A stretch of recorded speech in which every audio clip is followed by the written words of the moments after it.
हमारा जो टॉपिक चल रहा है वो है थर्मोडायनेमिक प्रोसेस। थर्मोडायनेमिक में हम पढ़ रहे थे थर्मोडायनेमिक प्रोसेस। तो various thermodynamic process. Thermodynamic process क्या होता है? यदि टेम्परेचर, वॉल्यूम और प्रेशर में अगर ये क्या है थर्मोडायनेमिक वेरिएबल्स है, अगर इनमें किसी भी प्रकार का कोई भी चेंजेस होता है तो हम इसको क्या बोलते हैं? Thermodynamic process. ठीक है, मैंने इंग्लिश में लिखा हुआ भी है इसको। If change in temperature, volume and pressure of thermodynamic system, this process is called thermodynamic process. Isothermal process. Isothermal process क्या होता है? आइसोथर्मल, थर्मल का मतलब क्या हो गया? टेम्परेचर। तो अगर टेम्परेचर क्या रहे? कांस्टेंट रहे, यानी कि टेम्परेचर में किसी प्रकार का क्या है? चेंजेस नहीं है, लेकिन प्रेशर और वॉल्यूम में अगर चेंज हो रहा है तो उसको हम क्या बोलेंगे? Isothermal process. ठीक है, क्योंकि टेम्परेचर कांस्टेंट है तो हमने क्या लिखा? टेम्परेचर क्या हो गया? हमारा कांस्टेंट हो गया। और आइडियल गैस इक्वेशन क्या होती है? PV = nRT। यहाँ पे n क्या है? नंबर ऑफ मोल्स है, R क्या है? गैस कांस्टेंट है, और T हमारा टेम्परेचर है। तो n और R तो ऑलरेडी कांस्टेंट है, तो T भी क्या हमारा यहाँ पे कांस्टेंट है, तो ये पूरा क्या हो गया? कांस्टेंट हो गया। तो हमने क्या लिखा? PV = constant. अब V को मैं इसके नीचे लेके जा सकती हूँ, तो कांस्टेंट है तो P is directly proportional to 1/V हो गया, यानी कि V किसके प्रोपोर्शनल है? डायरेक्टली प्रोपोर्शनल है 1/V के। अगर हम दोनों के बीच में ग्राफ बनाए तो ग्राफ कैसे बनेगा? एक स्ट्रेट लाइन बनेगी। ये हमारी क्या बनी? Straight line. और यही क्या है हमारी? ये हमारा क्या है? बॉयल्स लॉ है। ठीक है, ये कौन सा लॉ कहलाता है? हमारा बॉयल्स लॉ कहलाता है। ठीक है, अब इसके बाद हम क्या पढ़ रहे हैं? Work done in isothermal process. Isothermal process पढ़ रहे हैं क्योंकि आइसोथर्मल है तो टेम्परेचर क्या रहना चाहिए? कांस्टेंट रहना चाहिए। अब इसमें हमको क्या निकालना है? वर्क डन निकालना है। तो टेम्परेचर हमारा कांस्टेंट है। जब टेम्परेचर कांस्टेंट है, क्योंकि हमने क्या कहा था कि इंटरनल एनर्जी जो होती है वो क्या होती है? टेम्परेचर पे डिपेंड करती है। और टेम्परेचर अगर कांस्टेंट है तो इंटरनल एनर्जी भी क्या रहेगी? कांस्टेंट रहेगी, उसमें किसी प्रकार का कोई भी चेंज नहीं होगा। तो DU की वैल्यू कितनी हो जाएगी? 0। तो DU 0 हो गया, तो जो हमारी फर्स्ट इक्वेशन थी वो क्या थी? DQ = DU + W। अब हमें क्या बोल रहे हैं? DU 0 है, 0 है यानी उसमें कोई भी चेंज नहीं है, तो DQ किसके इक्वल हो गया? PdV, यानी वर्क डन के इक्वल हो गया, यानी कि जो भी एनर्जी दी है वो किस में चेंज होगी? वर्क में चेंज होगी। तो वर्क डन ही हमको निकालना है। तो वर्क डन हम कैसे निकाल रहे हैं? देखिए, वर्क डन का फॉर्मूला क्या होता है हमारा? W = PdV, V1 से V2। ठीक है, अब यहाँ पे हमने क्या किया? PdV। अब यहाँ पे हम क्या करते हैं? P की वैल्यू को रखते हैं। P किससे रखेंगे? वही हमारा PV = nRT। यहाँ पे हमने लिखा है PV = nRT। यहाँ कांस्टेंट है, इस कांस्टेंट की जगह मैं nRT लिख सकती हूँ। PV = nRT लिखा जा सकता है। अब PV = nRT आएगा तो यहाँ पे V कहाँ जाएगा? इसके नीचे जाएगा। तो हम क्या लिख सकते हैं? क्योंकि N भी कांस्टेंट है, R भी कांस्टेंट है, और T हमारा क्या? टेम्परेचर कांस्टेंट है, तो ये भी सारे क्या हो गए? कांस्टेंट ही हुए। जब ये सब हमारे कांस्टेंट है तो हम क्या बात कर रहे हैं? देखिए, ये सब क्या है? हमारे कांस्टेंट है। जब कांस्टेंट है तो हम क्या कर रहे हैं? P = nRT/V हो जाएगा। अब ये P की वैल्यू को हम क्या रख सकते हैं? इस इक्वेशन में रख सकते हैं। P की वैल्यू को हम क्या कर रहे हैं? इस P की वैल्यू को हम रख रहे हैं। इस P की वैल्यू को हमने क्या किया? इसके अंदर रख दिया। तो वैल्यू यहाँ रखी तो क्या आएगा? nRT dV/V। और ये हो गया वैल्यू कैसी आ गई? V1 से V2 तक लिमिट रखेंगे। अब है ना, हमारे पास फार्मूला क्या होता है इंटीग्रेशन का? इंटीग्रेशन का क्या होता है? 1/x dx का क्या होता है? log EX। log x होती है, यही log x। तो यहाँ पे भी क्या है? 1/V dV है। 1/V का क्या हो जाएगा? log V। तो ये लिखते हैं अपने log V, V1 से V2। ये लिमिट रखेंगे तो क्या जाएगा? log V2 - log V1। nRT ये लिखा। और क्योंकि एक प्रॉपर्टी होती है मैक्स की log के अंदर, log A - log B, तो हम क्या लिखते हैं? log A/B। वही हमने लिखा है log V2/V1। तो W = अब log E है, क्योंकि ये log E है तो log E को हम किस में चेंज कर देंगे? 10 में, 10 वाले बेस में चेंज करेंगे। तो यहाँ पे क्या आ जाएगा? इंटू करना पड़ेगा 2.303 nRT log 10 V2/V1। ठीक है, इतना आपको समझ में आया? एक बार आप इसको नोट कर लीजिए, एक बार आप नोट कर लीजिए इसे।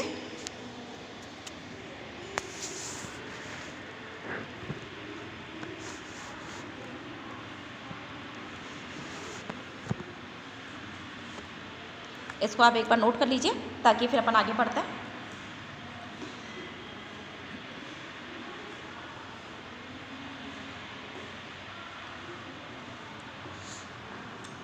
ठीक है, अब एक बार इससे नोट कर लीजिए ताकि हम आगे बढ़ें।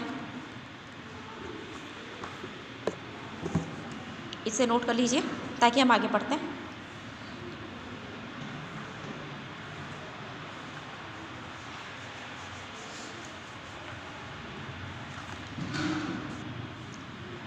देखिए अब आगे हम पढ़ रहे हैं, आगे है slope of isothermal process curve. जब आइसोथर्मल प्रोसेस कर्व की बात हो रही है, क्योंकि हमने क्या बोला था, अभी आइसोथर्मल प्रोसेस पढ़ा था। अभी आइसोथर्मल में हमने क्या कहा था, टी कांस्टेंट है, तो पीवी यानी कि ये जो कर्व बना है हमारा, ये जो कर्व बना है इसका स्लोप क्या होगा, ये तो 1/v। अगर मैं p और v के बीच में बनाऊंगी तो ग्राफ कैसे बनेगा, p और v के बीच में अगर हम ग्राफ बनाते हैं, ये देखिएगा p और v के बीच में अगर मैं ग्राफ बनाती हूँ तो वो कुछ इस तरह से होगा, यानी कि 0 हो जाएगा एक टाइम के बाद। तो ये वैल्यू कितनी आ जाएगी, जब वॉल्यूम क्या हो, इन्फिनाइट हो, तो v की वैल्यू क्या ना, p की वैल्यू क्या हो जाएगी, 0 होती जाएगी, 0 हो जाएगी प्रेशर। ठीक है, तो यहाँ पे क्या आएगा, P V is equal to constant. अब हम क्या कर रहे हैं, इसको डिफ्रेंशिएट कर रहे हैं। डिफ्रेंशिएट कर रहे हैं तो क्या आ जाएगा, क्योंकि हमें क्या निकालनी है, इसका स्लोप निकालना है। स्लोप निकालेंगे तो हम क्या लिखेंगे, पी कांस्टेंट रखेंगे और v का करेंगे तो कितना आ जाएगा, dv। फिर प्लस लगाएंगे और v को हम कांस्टेंट रखते हैं और p का करते हैं तो क्या आ जाता है, dp। और कांस्टेंट का क्या हो जाता है, हमेशा 0 हो जाता है। ठीक है, कांस्टेंट का 0 हो गया। अब हमने इसको किया तो वैल्यू कितनी आई, p dv, वैल्यू कितनी आई, p dv is equal to, अभी प्लस की उधर जाके क्या हो जाएगी, माइनस की, तो माइनस का v dp। तो क्या आ गया, dv upon dp is equal to minus का v अपन p। यहाँ क्या आ रहा है, नेगेटिव साइन, यहाँ शो क्या कर रहा है, नेगेटिव साइन। यानी कि हमेशा आइसोथर्मल प्रोसेस का जो भी कर्व होगा या उसका जो भी स्लोप होगा वो हमेशा क्या होगा, नेगेटिव होगा। ठीक है, अब नेक्स्ट हम पढ़ रहे हैं आइसोकोरिक प्रोसेस। आइसोकोरिक प्रोसेस के अंदर हम क्या पढ़ रहे हैं, आइसोकोरिक प्रोसेस है यानी कि इसमें ना वॉल्यूम क्या रहेगा, कांस्टेंट रहेगा। वॉल्यूम कांस्टेंट है यानी कि वॉल्यूम में कोई भी चेंज नहीं है, तो कोई भी चेंज नहीं है तो हम क्या बोल रहे हैं, डी वी इजिकल टू कितना हो गया, 0। तो D Q is equal to D U plus W. तो यहाँ पे हमने क्या बोला, कोई भी चेंज नहीं है और W क्या होता है, पी डी पी होता है, चेंज नहीं है, तो यानी कि वर्क डन तो 0 हो गया। तो यहाँ क्या हो गया, delta Q is equal to T, ये हो गया।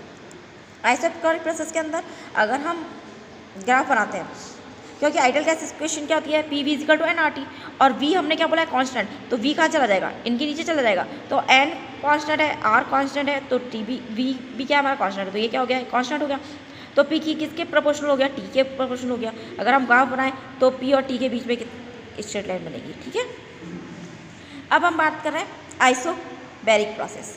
ये तो हमारा था आइसोकोरिक प्रोसेस। आइसोबैरिक प्रोसेस में बात कर रहे हैं तो प्रेशर क्या रहता है, कांस्टेंट रहता है। तो delta Q is equal to D U plus W. Pressure constant है तो डब्ल्यू को हम क्या लिखते हैं, P D V. Work done हमको निकालना है, work done in isobaric process. तो work done W is equal to क्या होता है, पी डी वी। तो हमने वही चीज़ लिखी है, W is equal to P D V. Volume में चेंजेस होता है, क्योंकि प्रेशर को अगर आप चेंज भी करते हैं या नहीं भी करते हैं तो वो चेंज किस में होगा, वॉल्यूम में तो चेंज हो गई। तो वॉल्यूम क्या हो गई, हमने V1 से V2 रखा, तो P is equal to V, V1 से V2। ये V कैसे आया, क्योंकि हम क्या बोलते हैं, इंटीग्रेशन 1 dx का, यानी कि 1 का क्या होता है, इंटीग्रेशन हमेशा x होता है, क्योंकि किसके रेस्पेक्ट में किया जा रहा है, x के रेस्पेक्ट में। तो 1 का कितना हो जाएगा, x। तो यहाँ पे भी क्या है, 1 है।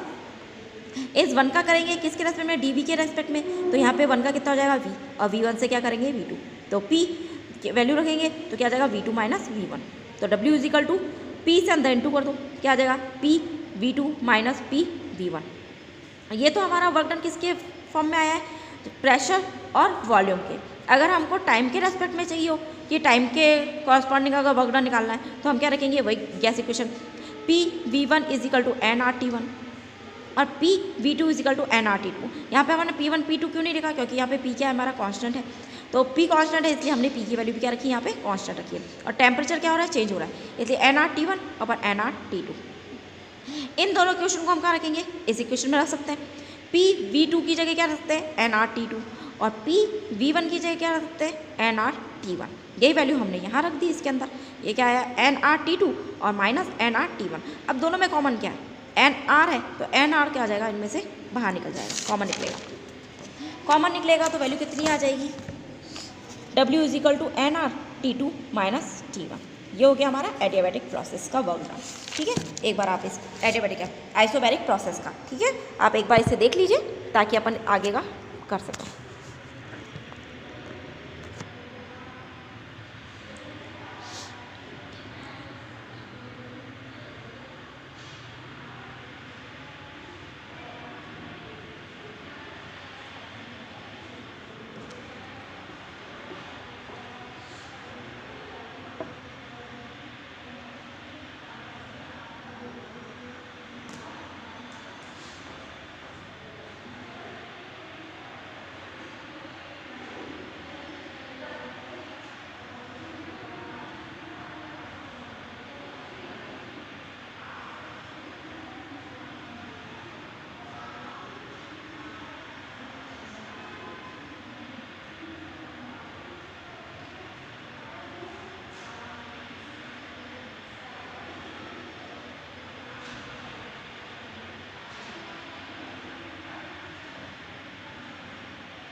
ठीक है, ये आपने देख ही लिया।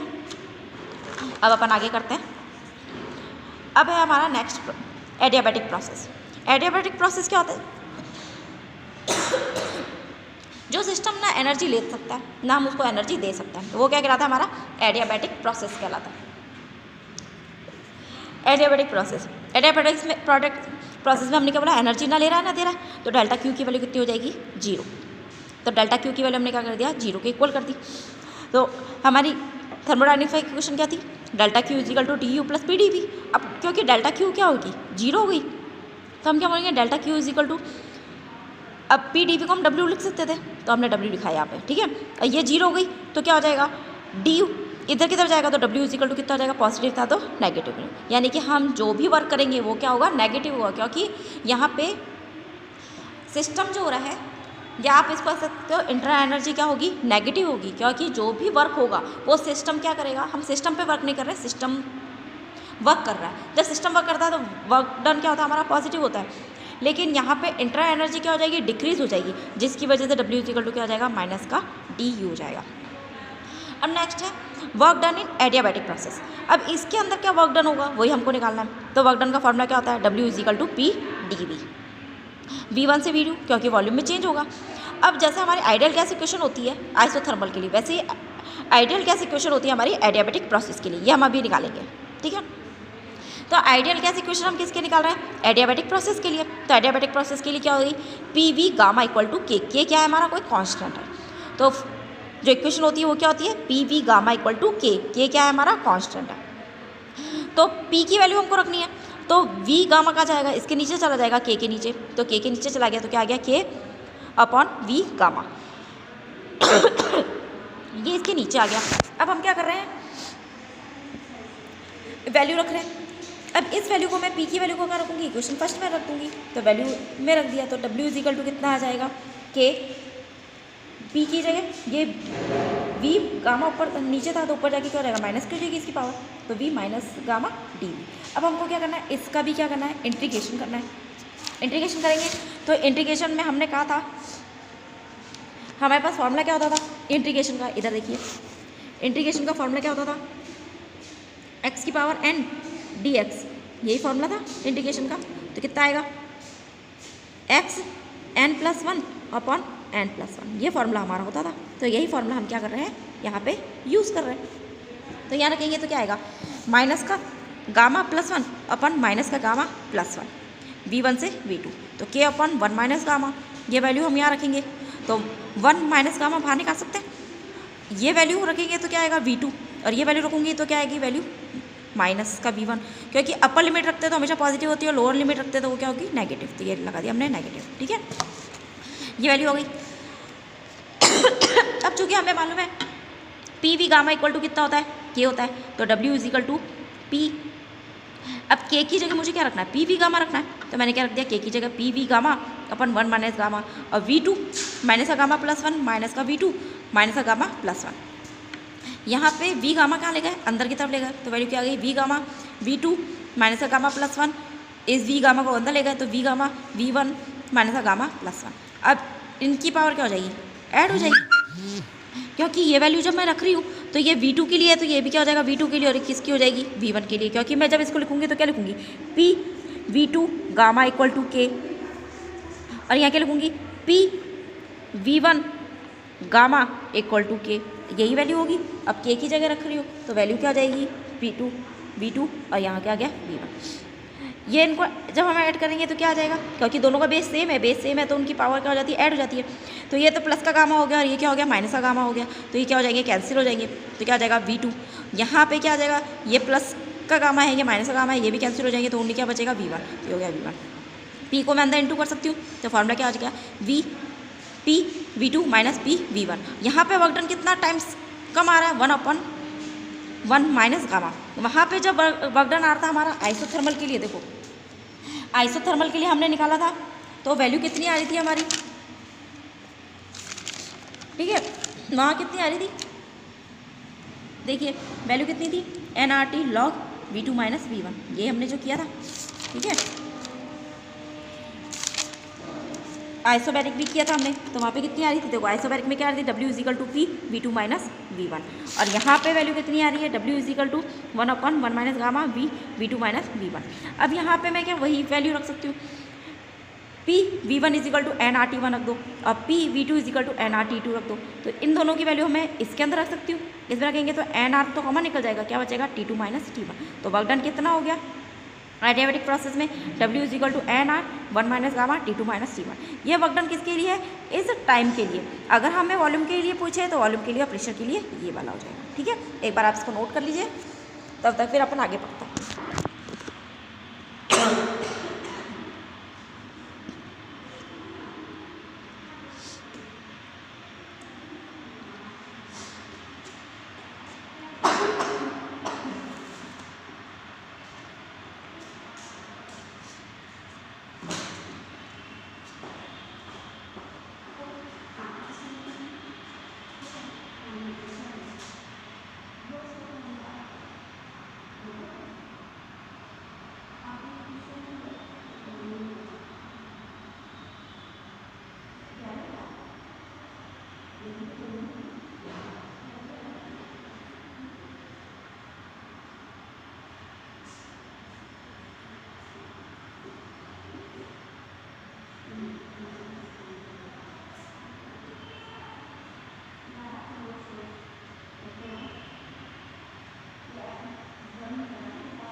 ठीक है, अब अपन आगे बढ़ते हैं। जो P V gamma equal to क्या आया था वही हम निकाल रहे हैं relation between P and we.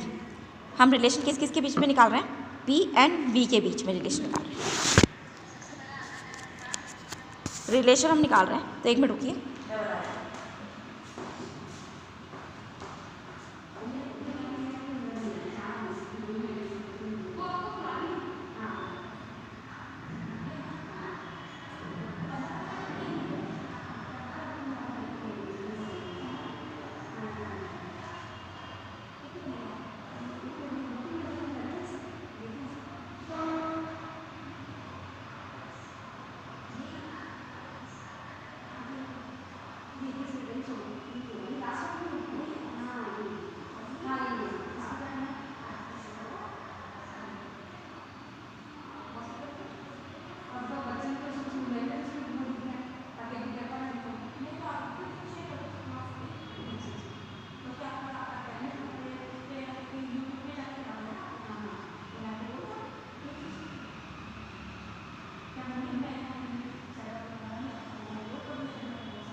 देखिए P और V के मध्य में हम क्या निकाल रहे हैं? इन दोनों के बीच में रिलेशन निकाल रहे हैं। तो रिलेशन क्या है? वही हमारी फर्स्ट इक्वेशन जो थर्मोडायनामिक इक्वेशन थी, क्या आता है? D Q is equal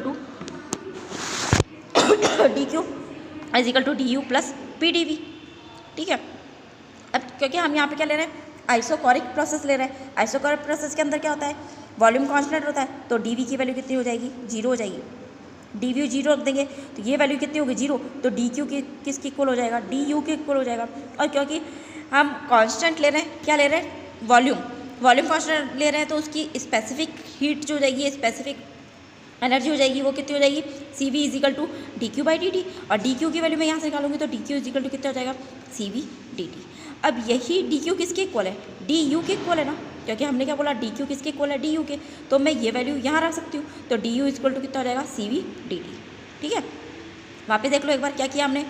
D Q, हमने जो थर्मोडायनेमिक्स फर्स्ट इक्वेशन थी वो क्या हमने लिखा? D Q is equal to D U plus P D we.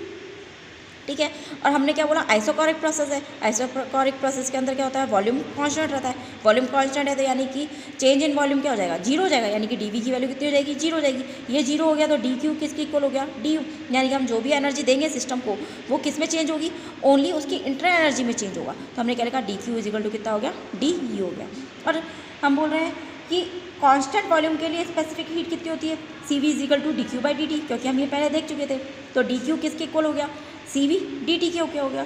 और डी क्यू हमारा किसके इक्वल है? डी यू के। तो मैं इस डी क्यू की वैल्यू यहाँ रख सकती हूँ, तो यहाँ रखूँगी तो क्या हो जाएगा? D U is equal to C V D T हो जाएगा। ठीक है, यही अब आगे हम कर रहे हैं। तो यहाँ पे हम क्या बोल रहे हैं? डब्ल्यू इज इक्वल टू कितना होता है? पी डी वी होता है, ये हमने लिखा। अब हम क्या ले रहे हैं? एडियाबैटिक प्रोसेस ले रहे हैं। एडियाबैटिक प्रोसेस में हम क्या बोलते हैं कि हम एनर्जी ना ले रहे हैं ना दे रहे हैं, तो यानी कि डी क्यू की वैल्यू कितनी हो जाएगी? डी 0 हो जाएगी। तो D U is equal to P D V is equal to कितना हो गया? 0। तो डी यू इज अब मैं यहाँ पे क्या कर सकती हूँ? यहाँ पे वैल्यू रख सकती हूँ। यहाँ पे अगर मैं वैल्यू रखना चाहूँ तो डी यू की वैल्यू अभी हमने निकाली थी सी वी डी टी, तो हमने क्या लिखा? C V D T plus P D V is equal to कितना हो गया? 0। अब क्योंकि हमारे पास क्या होती है? एक आइडियल गैस इक्वेशन होती है। आइडियल गैस इक्वेशन क्या होती है? P V is equal to R T. अब मैं इसका क्या करती हूँ? इंटीग्रेशन करती हूँ। इंटीग्रेशन कर रहे हैं तो इंटीग्रेशन करेंगे तो इंटीग्रेशन क्या? डिफरेंशियल कर रहे हैं। डिफरेंशियल कर रहे हैं तो हम क्या करेंगे? पी को पहले कांस्टेंट रखेंगे और वी का करेंगे। तो हमने क्या लिखा? P D V. अब वी को हम कांस्टेंट रखेंगे और पी का करेंगे तो क्या जाएगा? V D P is equal to R. तो हमारा कांस्टेंट है तो इस आर को तो हम कर ही नहीं सकते। किसका करेंगे? टी का। तो क्या जाएगा? D T. डी टी को ऐसा कैसा रहने दें, बाकी इस वैल्यू को कहाँ लेके जाएँ? इसके नीचे लेके जाएँ, तो आर को उसके नीचे ले गए। अब इस डी टी की वैल्यू को मैं कहाँ रख रही हूँ? यहाँ रख रही हूँ। तो इसमें वैल्यू रहूँगी तो क्या आएगा? C V is equal to P D V, ये रखा हमने, plus V D P upon R plus P D V equal to 0। अब इसको हम क्या कर रहे हैं? सॉल्व कर रहे हैं आगे। इसका एलसीएम ले लें आर का, तो एलसीएम लेंगे तो क्या आएगा? C we. इसको अंदर इंटू कर देते हैं। आर को मैं इधर ले जाऊँगी तो पी आर डी वी हो गया। अब मैं इसको क्या कर रही हूँ? खोल देती हूँ, तो क्या आ जाएगा? C V P D V plus C V V D P plus R P D V equal to क्या आ जाएगा? 0। अब देखो कॉमन क्या निकल सकता है, इसके अंदर से और इसके अंदर से कॉमन निकल सकता है, तो हम क्या बोल रहे हैं, इन दोनों में से कॉमन निकाल रहे हैं, तो पी डी वी दोनों में से कॉमन निकलेगा, तो अंतर क्या बचेगा, सी वी प्लस आर, तो ब्रैकेट में क्या है हमारे पास सी वी प्लस आर, और पी डी वी कॉमन निकल गया, और ये वैल्यू हमारी ऐसे कैसे रख दी हमने, C V V D P equal to 0।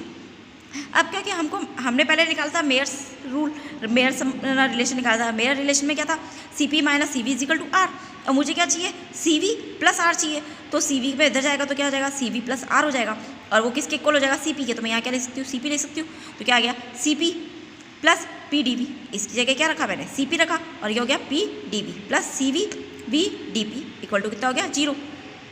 अब मैं यहाँ क्या करती हूँ, पी वी से क्या कर सकती हूँ, डिवाइड कर सकती हूँ, पी डी वी से यहाँ पे डिवाइड करती हूँ, पी डी वी से यहाँ पे भी डिवाइड करती हूँ, तो सी पी पी वी से मैं डिवाइड करती हूँ, पी से पी कैसे हो जाएगा, ओनली क्या बचेगा यहाँ पे वी, तो डी वी अपन वी हो गया। यहाँ मैं क्या कर रही हूँ, पी और वी से डिवाइड कर रही हूँ, पी वी से डिवाइड कर रही हूँ, तो वी से वी कैसे हो जाएगा, ओनली क्या बचेगा पी, तो डी पी अपन पी हो गया। ठीक है, ये हो गया।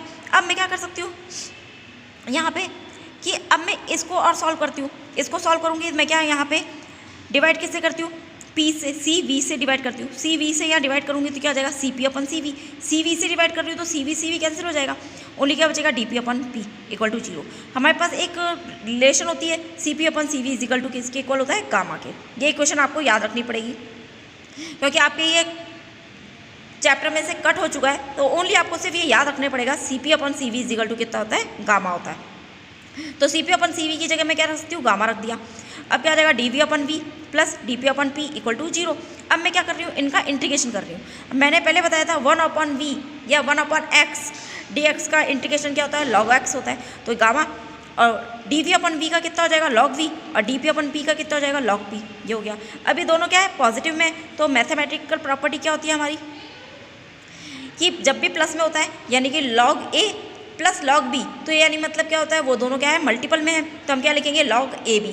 तो वैसे ही यहाँ पे इनको दोनों को क्या लिखेंगे, दोनों को मल्टीपल में लिखेंगे, तो क्या आ जाएगा, और ये क्या इसकी पावर है तो इसको ऊपर लगा सकती हूँ मैं, तो ये आ जाएगा log V gamma plus log P is equal to क्या आ जाएगा, कॉन्स्टेंट है, तो यहाँ पे कितने हो गया, लॉग, ये दोनों मल्टीपल में आएंगे तो V gamma P is equal to C, और लॉग को जब मैं इधर लेके जाऊँगी तो ई किस में चेंज हो जाएगा, एक्सपोनेंशियल में चेंज हो जाएगा, तो V gamma P V gamma is equal to E की पावर कितना हो जाएगा, सी, और ये क्या है, कांस्टेंट है, तो P V gamma equal to कितना आ गया, के। यही क्वेश्चन हमको क्या करनी थी, निकालनी थी। ओके बेटा, आप एक बार इसको नोट कर लीजिए, बाकी का हम कल पढ़ेंगे।